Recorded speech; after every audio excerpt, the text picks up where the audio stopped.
I'm recording right now. Now we should being recorded. All right.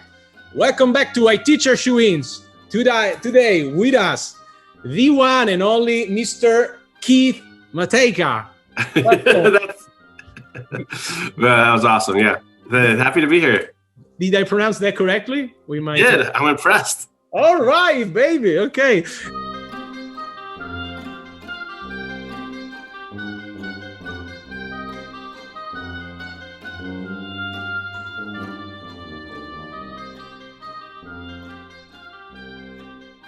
And game designer, game publisher, so many other things. Thunderworks Games.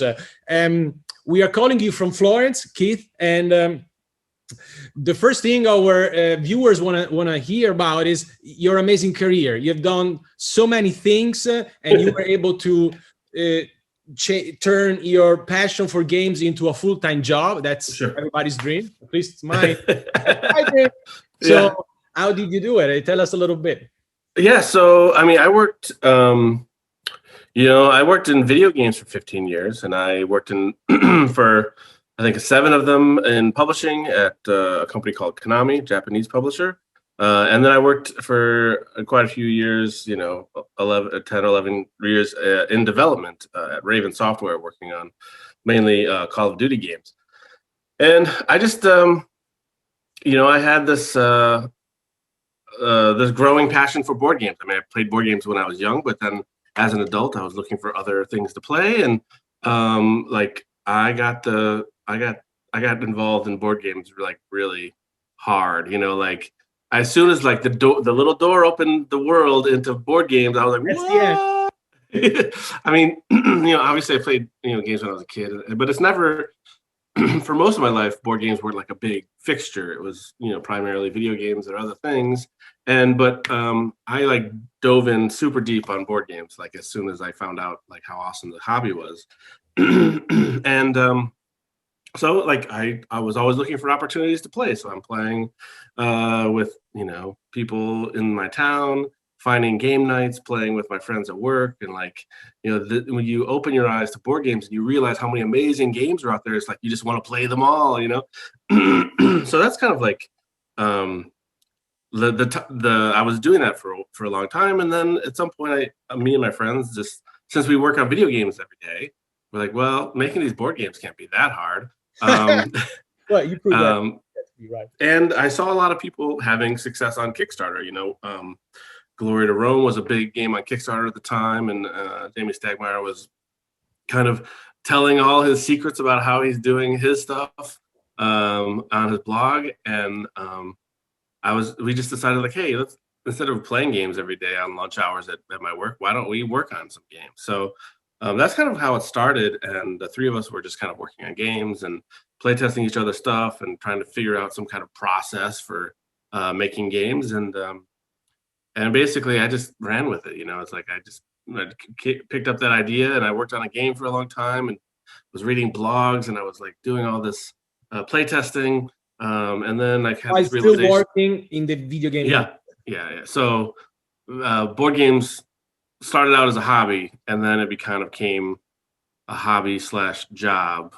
I treated it like a job. So it's like I decided like, hey, I'm going to make this small little game in my free time. And I had a much larger design at first, and then I found I basically figured out like there's way too much risk here. I have a nice job, but I don't have a ton of extra money to kind of invest in this. So let's do something small. Let's make some mistakes, and let's learn a thing or two before we try to go for something much larger. So I just designed a small game, and it had a very very small art needs. So I had a small art budget, and I was just too scared to try to present it to publishers and like learning that publisher pitching process. Like I was just too insecure to actually do that. So I was like, well, I'll just do it myself in my ego of ignorance. Right. So, that game was successful. I learned a lot of stuff, and I fulfilled it, and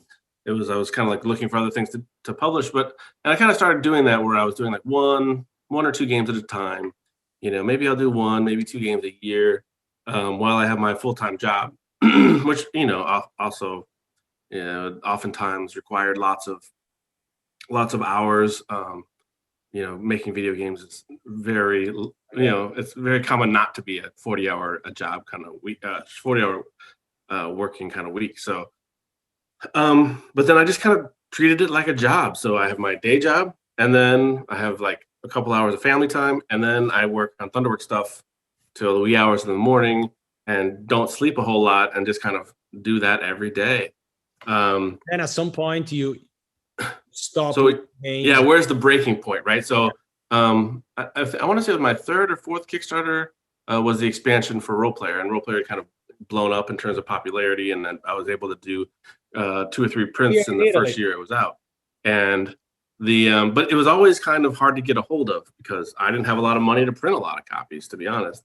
So when I did a Kickstarter for the first expansion, Monsters and Minions, like I had this, it was a fairly sizable Kickstarter for the time. Kind of Kickstarters, the average Kickstarter feels like it's going up in terms of how much dollars are made every year. But at the time, it was a big chunk of money. And I was like, I could do this full time. Yeah.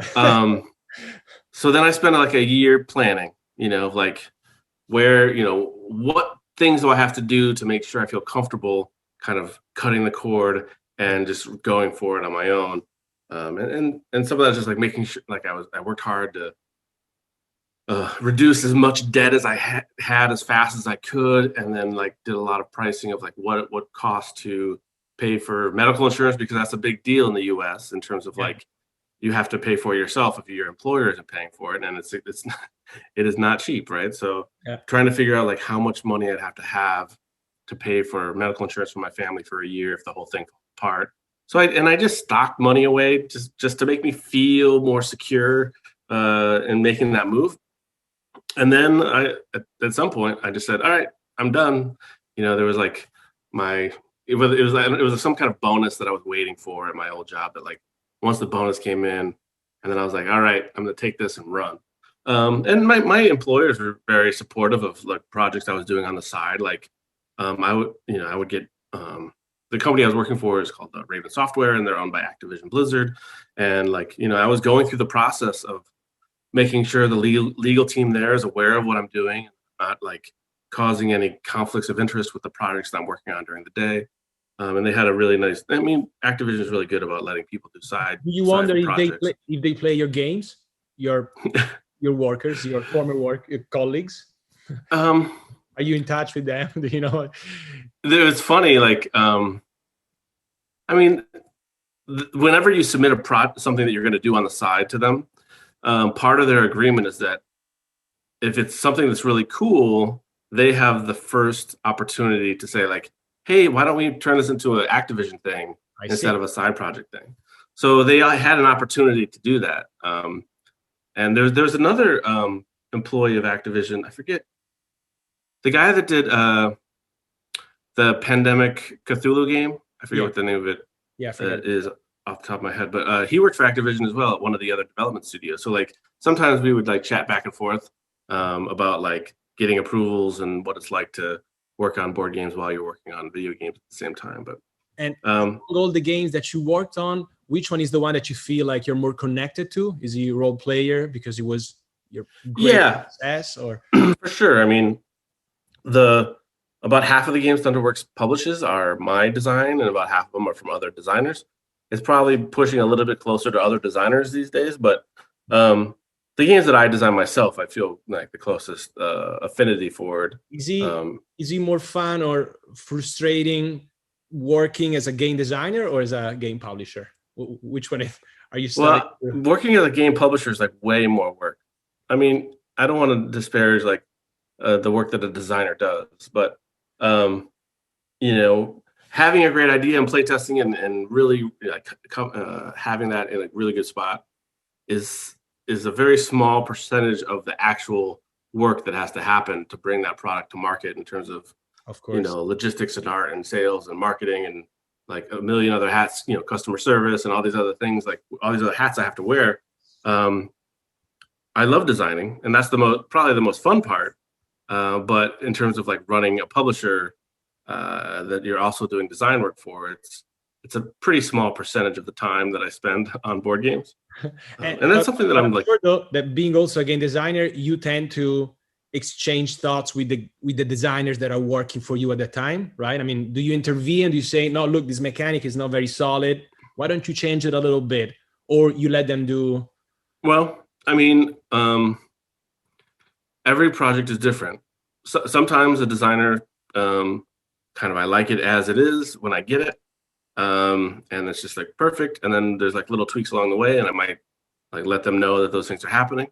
Sometimes I might not. And then there's other times where I work with the designer kind of in step, when we're like, all right, I think this game needs more development. Here are the problems I have. Go see if you can fix them. And then other times it's like, okay, here are the list of issues I have with this game. I really like it, but it's got these 5 things. I'm going to do development on the Thunderworks side to get it where it needs to be. And we'll let you know what those changes are. And if there's major concerns, then let's talk about it. But at the end of the day, like, I expect the designers to understand that like publishing is a different skill. And like, I'm thinking about the market, and I'm thinking about like other things in my line. And sometimes I'm making changes to the games as a result, whether it be just aesthetics, or sometimes it might even be design wise. But yeah, it depends on the project. And, it's pretty rare that like a project doesn't need polish. Like it seems like, even my own games need polish. So although I do think, because I am, I've published successful games that I've designed, I think designers are excited to have me looking at it, and from not only just from a publishing perspective, but also from a design perspective. It's like, if I say, hey, I think this thing needs to change because of this, this, and this, I think the designer is more likely to listen or be open to the changes that I'm requesting, because I've designed and published games before. Like, I'm not some guy off the street that's never designed a game before. So, of course. And so you were saying the one you're more connected to is Roleplayer? Yeah, Roleplayer is the one that I'm most connected to, and my connectedness to it has changed. So like, I designed this game like 5 years ago, 6 years ago, or something. So it's been around. It's been on the market for a while, and then obviously I designed it before that, before the Kickstarter and delivery, and people started getting it. So it's an older design in my mind, but it's very close to my heart. But what I'm most excited now is like taking that idea and kind of moving it to other products. So now I'm with the upcoming Roleplayer Adventures game. Like I'm super excited about that game. Just because it's more about it. Yeah. So Roleplayer Adventures is this big narrative, story-driven adventure game. I mean, it's you could say it's like D&D without a GM, which is kind of a cliche, but it leans on a bunch of the mechanics from Roleplayer.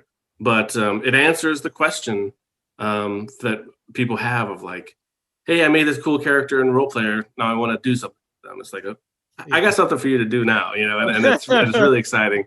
And it's also an interesting project because it's narrative based. I don't want to give much of the story away. I want people to enjoy it from in their own experiences. So it's hard for me to like really do a ton of sending preview full copies and like telling too much about the story, because I want people to discover it on their own. So it makes it it makes it more of a challenge to market. It's kind of like, hey guys, this game is great. Trust me, which doesn't really work. Yeah. And there is also Kate May. So Kate May is press. So we watched the video, the acting video, because we are actors too. So we loved it on the Paula Deming video. Yeah, an amazing. So I mean, Kate May is an interesting one. It's from another designer, a man by the name of Eric Mosso, and I just played that game at Origins a couple of years ago, and I really liked it. And I was like, hey, let's just do this. It's when I look at other designers' games, it's always a tough one, because like if there's somebody shows me a game that I really like, it's hard for me to say, no, I just want to do it myself. Like I can imagine what the final project looks like. I'm having a lot of fun, and it would break my heart for like somebody else to take it in a different direction. So when I play another designer's game, when they're pitching to me or whatever, this game had that moment where like I played it and I was like, I really like it. And I think even today, because it's kind of a light economic, not light, but it's an economic game, city building. You're in the city of Cape May, New Jersey in the US and around the turn of the century. And you're building Victorian houses and kind of repopulating this resort town in New Jersey. And it was one of those things that like the combination of mechanics, there wasn't like one thing that was like, oh my gosh, this is revolutionary. I was just like, the combination of these mechanics really works well. And it's just genuinely fun. And there was this, and I just wanted to do it, so we signed that game. And I mean, during this time, I've done a lot of games about role players. So whether Cartographers comes out, I ran the Kickstarter for the sequel, which is Heroes, and Roleplayer Adventures is coming. And now I've got the Lockup expansion that's on Kickstarter right now. So I've been doing all this fantasy stuff, which is great. I love fantasy, but like, I also don't want to be like Thunderworks equals fantasy. So like, part of the reasons why I was super excited about Cape May is because it's a really interesting game. And it's not fantasy. Like I want to be able to do more stuff than just like what fits into this little thing, and have the freedom to, if I design a really great game that doesn't lend itself to this theme or that theme, I don't throw it in the garbage. I just make it what it should be. So that's been kind of exciting to start to bolster the number of games that I've done that are not fantasy, so that I'm not kind of pigeonholed into a certain kind of thing. That's very smart. Diversifying your portfolio is the key to success, right? Right. I mean, someday, I don't know, maybe not, but maybe someday, like, role players, it's run its course and it's sunsetting, which doesn't feel like the case right now. But I want other things to be leading, and some of that I think comes from working in video games, where like, when I was at Konami, I saw them doing Metal Gear stuff, but they were also pushing on their other franchises, and the idea of like building a new franchise so that when these franchises aren't so hot, then we can kind of invest in some other one that's kind of up and coming. So yeah, it's been fun. We came across on Thunderworks Games website your statement on Black Lives Matter, and very impressed, because in an era like this where certain rights that we thought were a given, at least in Europe and in the US, are still there for us, we gotta fight for them. And seeing that your company is so socially engaged was impressive. Can you tell us a little more about it?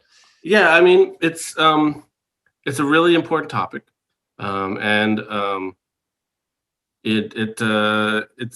it's important to talk about. It's like a conversation that people are talking about, and I think the dialogue has been getting louder in the last year. I think it's great. I think there's more people like discussing these things, identifying problems, trying to find ways where we can like take significant steps towards being more inclusive and being more respectful of other people, and making sure that people are represented in the games that we're creating.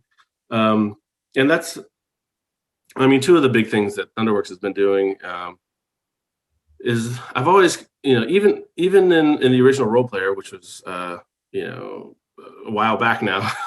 I should have the year in my mind, but I don't. Like the idea of, hey, we need to be inclusive, so this is important. We're going to make sure that there's a male and a female side for every character board. And it wasn't something that, like I said, well, I've got this objective of being more inclusive. It was just something that I thought it was important. And I think some of it was coming from video games as well, because I think the push of making sure that you're being more inclusive was happening in video games before board games, or at least it felt like that at the time. So that every single board has a male and female side. And then there's, I listen to the community. I get feedback from people.